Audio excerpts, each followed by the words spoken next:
Abatuura aba babiri bari omubaraza omurugando barukwajana ahashonga ezisingireyo okubateganisa. Abatuura aba basimire omunyishengero kazi wabo more asimwe ahabo kubaretera entunguka omu Rwampara bitu nibamushaba kongera amani omukubakorera enguuto amizi hamwe n'amashanyarazi. Twineho challenges nche omu bintu na munongo mukuronda hariho abantu butwagambireho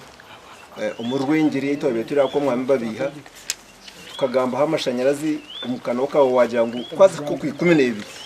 nimuza kwa mwarebere amashanyarazi nagaka konka amazamagara mu tukarebere nabo kutuma nangwa nabo kutimbe bintu umuhanda koza kabiri bantu mankusime kandi mbwe nukorono ndakaruraka nkagume ko kara 100 utabigarraho abo kwitwa turihire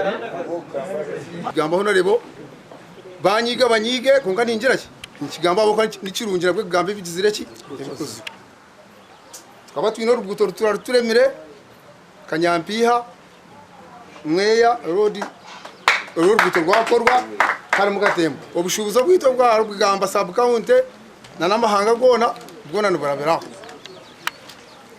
fundraising za primaries zibiro campaign zitu twatwaraganisa abacara okuja kubegesa okukora emirimo y'emikono na munonga nkukwekora sabuni eyamizi so abacyaro baturana bambuza groups zimwe twanzimbuza tukazitayayire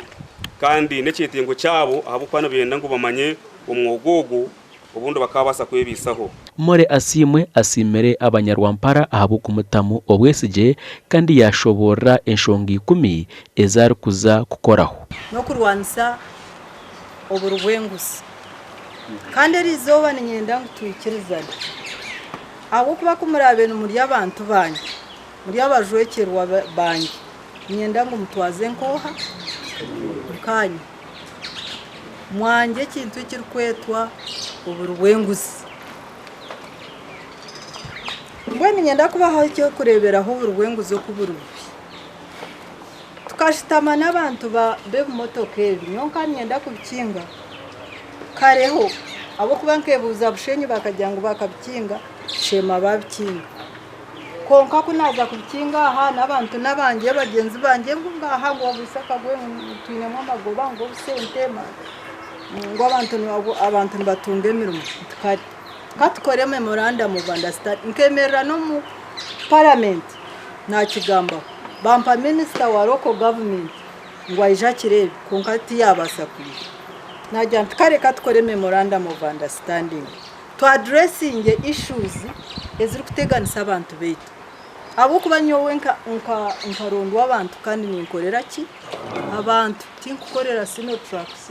tinkukorera bebiti tinkukorera bageiga ninkorera umuntu waki wabutosha niwe yambeze. Enshonge zindi harimo okutungura ebyo bwegese kandi araganise kushomesa abana bishatu omu district yona ahabwabusha abacyara nyenda kubaretera hacare nkataho burkwezi hakagira yaba village yaba parish yatungo koko kona emyaka yaza koko mwebiri buri mukazi takutunga hatukoko gashakwa Elias Rutugusa.